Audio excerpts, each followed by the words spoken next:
इस Yes, sir. Topic में we will to talk about the manipulation and disruption. मतलब किसी भी एनिमल के नॉर्मल इकोसिस्टम में, ठीक है, उसके होम्योस्टेटिक पर, उसके सराउंडिंग का, उसके होम्योस्टेटिक पर क्या इफेक्ट होती है और कैसे वो अपने आप को मैनिपुलेट करता है, ठीक है, इसके बारे में थोड़ा सा हम लोग इसमें जानेंगे। तो एग्जैक्टली जो इसमें है दैट इज कि जो फिजियोलॉजिकल एक्टिविटी होती है that is organised around the daily cycle of active, ठीक है। तो कहने का मतलब है कि किसी भी एनिमल का अपना एक बायोलॉजिकल रिदम बना हुआ है, बायोलॉजिकल क्लॉक है, जिसके थ्रू उसकी रिदम फिक्स्ड है कि हाँ, सुबह उठना है, ये करना है, खाना है, फिर थोड़ा एक्सरसाइज करना है, ठीक है, कुछ वर्कआउट करना है, फिर दोपहर में पानी पीना है, जो भी है अपना, फिर टाइम पे सोना है। तो ये जो फिजियोलॉजिकल एक्टिविटी होती है, ये एक साइकिल की तरह बनी हुई है। तो ये क्या होता है, जब एक्टिव फेज होता है उस समय एनर्जी की जो एक्सपेंडिचर है वो बहुत ज्यादा होती है, ठीक है। एनर्जी की expenditure in the form of food और वाटर जो ये कंज्यूम करता है वो बहुत ज्यादा होता है, क्योंकि ऑर्गन्स को उसके हिसाब से प्रिपेयर करना पड़ता है, ठीक है, उतनी एनर्जी की रिक्वायरमेंट होती है। तो ये चीजें जो है ये फिक्स्ड होती है। दूसरी बात करें, जब मतलब रेस्ट टाइम होता है एनिमल का, उस समय जो एनर्जी एक्सपेंडिचर होती है वो मतलब थोड़ी कम होती है, मतलब नॉर्मल टाइम से, डे टाइम से, वर्किंग टाइम से थोड़ी सी कम होती है आराम के समय में। लेकिन उसमें भी एनर्जी एक्सपेंडिचर बहुत होती है। वो होती है for the process of completion for metabolism, ठीक है। तो डाइजेस्टिव प्रोसेस या फिर सेलुलर रिपेयर जो चलती है उस समय इसकी रिक्वायरमेंट होती है। तो जो ऑटोनॉमिक नर्वस सिस्टम है और जो हार्मोन्स हैं वो इनके लिए काफी रेस्पॉन्सिबल होते हैं। तो हार्मोन्स की जब बात करें तो स्पेशली मेलाटोनिन और कॉर्टिकोस्टेरोन है, ठीक है, क्योंकि ये जो है these are transmit signals from hypothalamus to brain, और कह सकते हो stem nuclear to the body, so that कि अब मैसेज देना है कि बायोलॉजिकल एक्टिविटी डे टाइम में है या वर्किंग आवर में है तो ये करना है, ठीक है, उसके हिसाब से एनर्जी की एक्सपेंडिचर इतनी होनी है और कंजम्पशन इतनी होनी है। तो ये बेसिकली ये हार्मोन्स, ये मेलाटोनिन और कॉर्टिकोस्टेरोन, ये सबसे इंपॉर्टेंट होते हैं, ठीक है, बायोरिदम की कंडीशन में या to maintain the homeostatic of an animal. तो जो हाइपोथैलेमिक स्ट्रक्चर होती है दैट इज ब्रेन स्टेम हो गई तुम्हारी कंप्लीट, ठीक है, जो एक दूसरे से मतलब हाइपोथैलेमस से जो बॉडी को कनेक्ट कर रहा है। तो ये जो है that will receive the information from the suprachiasmatic nucleus, और ये अगेन जो बायोलॉजिकल क्लॉक है उसको ये रेगुलेट करती है, ठीक है, जिसको हम लोग कहते हैं 24 आवर टाइम में। बिकॉज जो अपनी एक दिन का समय है, मतलब जो एक्टिविटी बायोलॉजिकल जो क्लॉक चल रही है वो दैट इज फॉर 24 आवर। तो उसके हिसाब से जो एनिमल जैसे जो काम करते रहा है, ठीक है, वो कहीं ना कहीं फीड होते जाता है अपने हाइपोथैलेमिक सिस्टम में। तो एग्जैक्टली होती है सुप्राकियास्मेटिक न्यूक्लियस में। तो ये फिर उस मेमोराइज थिंग को मतलब नेक्स्ट दिन के लिए बताता है कि अब उठना है, ये करना है, ठीक है, काम करना है, एनर्जी गेन करनी है, चूंकि फिर काम करना है, फिर ठीक है, पानी पीना है, फिर रेस्ट करना है। रेस्टिंग के दौरान क्या होगा, तो सेलुलर रिपेयर होगी, अगर कहीं सेल कुछ फास्ट होती है उसकी बननी है ना। तो ये सारी चीजें चलते रहती है। मेटाबॉलिज्म के लिए इतनी एनर्जी की रिक्वायरमेंट है, मतलब उस हिसाब से ये डिस्ट्रीब्यूशन किया हुआ। तो ये टोटली सिंक्रोनाइज होती है लाइट और डार्क साइकिल पे। तो this is known that the neurons of the suprachiasmatic nucleus even in vitro maintain करती है तुम्हारी एक कंप्लीट रिदम ऑफ न्यूरोट्रांसमीटर और जो भी इलेक्ट्रिकल एक्टिविटी हो रही है, ठीक है। मतलब बॉडी हाइपोथैलेमस से जुड़ा हुआ, तो इन विवो तो ठीक है, इवन इन विट्रो में भी, क्योंकि वो क्या है, मतलब जो न्यूरोट्रांसमीटर्स हैं या जो हार्मोन्स हैं, those are responsible to maintain और to regulate this light dark cycle. तो इसको ये मेंटेन कर रखा है, ठीक है। तो इन विट्रो के कंडीशन में भी यही होगी। सो secretion of the neurotransmitters, the suprachiasmatic nucleus, they both transmits rhythmicity to hypothalamic structures to the brain, ठीक है। मतलब जो न्यूरोट्रांसमीटर है तुम्हारे हार्मोन्स और सुपरचास्मेटिक न्यूक्लियस जो है, जहां पर ये सारा मैसेज फीड होता है, ये क्या करता है, ये मैसेज को ट्रांसमिट करता है रिदमिसिटी, माने रिदमिकली, मतलब रिदम के हिसाब से। दिन शुरू हुआ है तो ऐसे होगा, दिन चढ़ रहा है तो ये होना है, रात होने वाली है तो ऐसे फीड, है ना, प्रोग्रेस है, वो प्रोसेस है। तो ये सारे मैसेज फीड करते हैं टुवर्ड्स द हाइपोथैलेमिक स्ट्रक्चर जो ब्रेन में है, और वहां से बॉडी को रेस्ट देता है कि अब ये चीज करना है या फिर रुकना है। अब जैसे एक एग्जांपल के लिए दिया गया है कि जो कॉर्टिकोट्रोपिन का सिक्रीशन होता है, तो ये क्या करता है, जब कॉर्टिकोट्रोपिन सिक्रीशन में आता है तो एडिनोकॉर्टिकोट्रोपिक हार्मोन ये एक्टिव होता है, ठीक है। तो इसकी जो मॉड्यूलेशन होती है, that is also through the सुप्राchiasmatic nucleus via vasopressin projections to the dorsomedial hypothalamus and subsequently to the paraventricular nucleus। कहने का मतलब है कि जब कॉर्टिकोट्रोपिन रिलीजिंग हार्मोन CRH ये जब सिक्रेशन में आता है तो ACTH भी एक्टिव मोड में आता है, जिससे क्या होता है कि पैरावेंट्रिकुलर न्यूक्लियस और सुप्राचिasmatic न्यूक्लियस दोनों में एक तरह से इंफॉर्मेशन गैदर होती है कि भैया अब आपने ये काम करना है। These are as per the light dark cycle and the memorable condition of the animal, ठीक है। तो इसमें एक चीज और हेल्प करती है, that is the vasopressin projection, ठीक है, इसको और इंडल्ज करती है।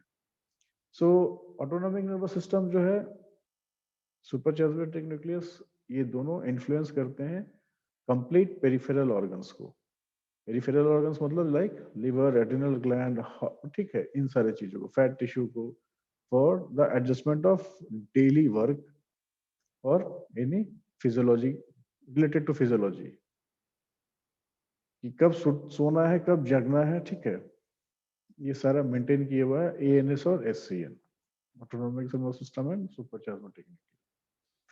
अब एक देखो यहाँ एग्जांपल दिया गया है पेरिफेरल ऑसिलेटर्स, ठीक है, इनपुट है एक output, these are the central pacemaker. मतलब लाइट डार्क साइकिल को हम इमेजिन कर सकते हैं आई के थ्रू भी, ठीक है। तो यहाँ से एक glutamate, that is a neurotransmitter, ठीक है, ये यहाँ से डेवलप होता है और ये मैसेज देता है सुप्राचिasmatic न्यूक्लियस को, वैसे ही यहाँ से फिर मेलाटोनिन को और फिर ये ग्लूटामेट। मतलब ये जो है ये साइकिल चलते रहती है कंप्लीट 24 आवर्स। तो मतलब ये बताने के लिए कि क्या एक्टिविटी होनी है, हार्मोन्स को कैसे एक्ट करना है, फीडिंग कब करना है, आर्टेरियल प्रेशर कब मेंटेन करना है, बिहेवियरल एस्पेक्ट कैसे रखना है, ठीक है, ये सारी चीजें रखा हुआ है। अब ये लाइट डार्क साइकिल तो हो गई, अब इसके साथ साथ क्या है कि इसको थोड़ा बहुत हम मैनिपुलेशन जो आ रहा है ना, एक टर्म मैनिपुलेट कर सकते हैं with the help of physical exercise. कहने का मतलब है जब हम अपने आदत को थोड़ी सी अगर ठीक करते हैं, ठीक है, तो ये सारी चीजों में वो चेंजिंग आएगी। या फिर अगर हम फीडिंग हैबिट्स को थोड़ा सा चेंज कर दें तो भी ये सारी आउटपुट्स में चेंज आएगी।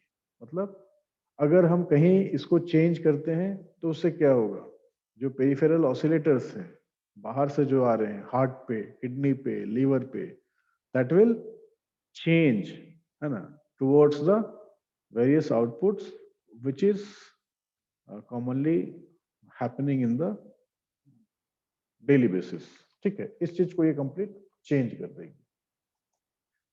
तो एनिमल मॉडल जो होता है ये प्रोवाइड करता है एक्सपेरिमेंट और controlled condition for further understanding the mechanisms of circadian disruption. चलिए देखो, अगर कोई हम एक्सपेरिमेंट या रिसर्च वर्क करते हैं regarding circadian system, biological clock, तो उसके लिए मतलब उसकी कंप्लीट लाइफ साइकिल जाननी पड़ेगी। तो इस कारण से हम क्या करते हैं, एक एनिमल मॉडल लेते हैं जैसे रैट वैट, जिसकी कि मतलब जो लाइफ साइकिल है वो थोड़े कम दिनों का है। तो उसमें हम अलग अलग तरीके से अगर उसको एक्सपोज करें, किसी को ज्यादा लाइट में रख के देखें, किसी को ज्यादा डार्क में रख के देखें, किसी को थोड़ा उसमें कुछ मैनिपुलेट कर दें फीड का, या फिर किसी एक्सरसाइज का, या फिर कोई भी अलग से हैबिट अगर ऐड कर दें, और उसके बाद देखें कि क्या उस पर इफेक्ट होती है, उसके सिरकाडियन जो रिदम है उसमें क्या चेंजेज आती है, तो इसको हम लोग पता कर सकते हैं। तो अब एक इन्वेस्टिगेशन था, उसी का हम बता रहे हैं। जैसे इसमें क्या था, 6 to 8 आवर्स अगर शेड्यूल किया जाए हर सप्ताह, ठीक है, तो क्या इफेक्ट होगा उसका। तो अगर जो shifting the LD cycle is a light dark cycle, ठीक है, अगर इसको हम शिफ्ट करते हैं तो क्या होगा, it will tells about the trans meridian travelling and is accepted as a good model for frequent exposure to jet lag. Jet lag मगर अगर कहने का मतलब है कि लाइट डार्क साइकिल को अगर हम थोड़ा सा चेंज करते हैं 6 से 8 घंटा 3 से 6 महीने के लिए, तो जो उसका इम्पैक्ट है वो इफेक्टिव होता है। ठीक है, फेज शिफ्ट अगर हम करें तो लाइट डार्क साइकिल का, तो वो एडवांस फॉर्म हो गया, ठीक है, मतलब फेज वाइज शिफ्ट करें थोड़ा सा फिर थोड़ा सा करके, ऐसे ग्रेजुअल अगर हम चेंज करते हैं तो एनिमल के फिजियोलॉजिकल और बिहेवियरल रिदम पे भी उसका बहुत ही अच्छा इम्पैक्ट है। ठीक है, तो ये सब इन्वेस्टिगेशन करके या फिर एक्सपेरिमेंट में ये सब पाया गया। तो इस चीज को करके हम किसी भी एनिमल के प्रोडक्शन या फिर रिप्रोड्यूसिबिलिटी को हम बढ़ा सकते हैं। ठीक है, और उससे मतलब काम ज्यादा ले सकते हैं, कोई भी चीज उससे अच्छा कर सकते हैं। तो द स्पीड ऑफ री entrainment after a 6 hour phase advance differs among the functions. मतलब वही 6 घंटे का फेज जो है वो जरूरी है। ठीक है, तो जो जनरल एक्टिविटी होती है रिगार्डिंग द स्केलेटल मसल, मतलब ये कंप्लीट जो एडजस्ट होती है 6 घंटे का 6 से 10 दिन में। ठीक है, तो उसमें क्या पाया गया कि जो कोर टेम्परेचर है, ये लंग्स है, that will adjust faster leading to a loss of synchrony. मैंने बिना किसी रिदम टूटे, ठीक है, बिना किसी लय के टूटे, अगर 6 घंटे के फेज को हम कंटिन्यू करते हैं, हम एक्सपेरिमेंट को कंटिन्यू करें, थोड़ा थोड़ा करके चेंज करें, step by step, phase by phase, 6 से 10 दिन, तो उसका इफेक्ट जो है वो थोड़ा सा बढ़िया आएगा। लेकिन सबसे अच्छा वही है जो लास्ट में बताया था, 2 से 3 महीने के लिए अगर किया जाए तो वो कंप्लीट चेंज हो जाती है। इसलिए कहते हैं कि अच्छी आदत आने में थोड़ा समय लगता है, लेकिन आया लाया जा सकता है, अपने हैबिट को चेंज किया जा सकता है। उससे क्या होगी, प्रोडक्शन रिप्रोडक्शन में काफी हेल्प मिलेगी। तो एनिमल का जो है, जो हम रियर करते हैं, सही मायने में उसको यूटिलाइज कर सकते हैं। So depending on the frequency of the shifts and the duration of this treatment, some groups have reported disruption of behavioral physiological rhythms, while others do not observe significant effect. कुछ लोगों को 6 से 10 दिन में पाया गया, कुछ लोगों को 2 से 3 महीने में पाया गया, लेकिन चेंज आया। तो in a long term, frequent light dark shifts alter cognitive function and neurogenesis in the hippocampus, and they result in a weak immune response and accelerated tumor growth in the liver after exposure to a cancer promoter. अच्छा, अब यहाँ एक चीज जो negative आई, वो चीज क्या आई कि अगर लॉन्ग टर्म के लिए अगर हम ये इसको चेंज करते रहे, मतलब कभी लाइट दे रहे हैं कभी डार्क दे रहे हैं, मतलब अगर उस एनिमल को हम इरिटेट कर देते हैं, ठीक है, तो रिजल्ट क्या आती है, मतलब उसके हैबिट को कंप्लीट हम अगर लॉन्ग टर्म तक चेंज कर दें, तो देखा जाता है कि अगर किसी तरह के कैंसर प्रोमोटर और सब्सटेंस अगर वो उसको मतलब एक्सपोज किया जाए, तो जो एनिमल की इम्यून सिस्टम है या फिर जो उसकी ग्रोथ स्टेज है वो कहीं ना कहीं वेरी करेगी फिर। ठीक है, इसलिए इसको मेंटेन करना बहुत जरूरी है। ठीक है, तो ये हो सकता है किसी लैब में, ठीक है, नेचुरल लाइट दे के कंटिन्यू दे, चेंज करें, उससे ये इफेक्ट आ सकता है। एक दूसरे मॉडल के बारे में बताया गया है फॉर द सर्काडियन डिसरप्शन। तो उस केस में अगर जो चूहे हैं उनको एक्सपोज किया जाए टू शॉर्ट डे, छोटे दिन के लिए, मतलब 20 से 22 घंटा के लिए, तो ये क्या होगा, which are incongruence with the normal endogenous. तो मतलब अगर शॉर्ट फोटो पीरियड चैलेंज करते हैं तो उसकी सर्काडियन सिस्टम में चेंज करेगा, है ना, तो एडजस्ट तो करेगा लेकिन कहीं ना कहीं सर्काडियन डिसिक्रोनी, मतलब जो उसकी नॉर्मल वे ऑफ लिविंग है या फिर हैबिचुअल जो उसका मतलब चीजें हैं वो चेंज हो जाएगी, ठीक है, और वो अब्रप्ट चेंज होगी। अगर ज्यादा देर तक हम उसको रोशनी देते हैं तो क्या होगा, जो सेलुलर रिपेयर का टाइम है, जो मेटाबॉलिज्म के लिए जो टाइम है वो कम मिलेगी, ठीक है, तो उससे उसका ग्रोथ प्रोमोट सारा इफेक्ट करेगा, ठीक है। तो इसलिए one free running under a long period and the second component enter into the 22 hour light cycle. अलग अलग मतलब पैनल में इसको डाला गया कि कुछ ग्रुप्स ऑफ चूहे को ज्यादा देर के लिए रोशनी दिया गया, लाइट डे में ज्यादा रखा गया, किसी को डार्क साइकिल में ज्यादा रखा गया। तो उससे क्या देखा गया कि सुप्राचियास्मेटिक न्यूक्लियस में जो है उसमें न्यूरोनल एक्टिविटी जो हो रही है वो रिफ्लेक्ट करती है in the form of desynchronization of the normal functioning और डेली फंक्शनिंग वर्क में, ठीक है, उसमें चेंज आती है।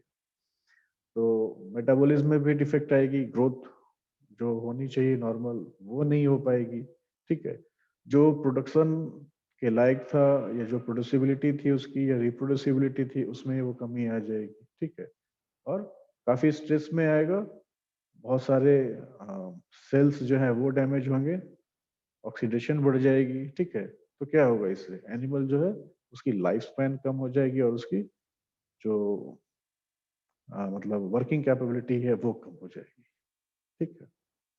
तो ये सारी चीजें हैं इसमें। तो almost this will and our whole matter, ठीक है। तो ठीक है, इसको बस यही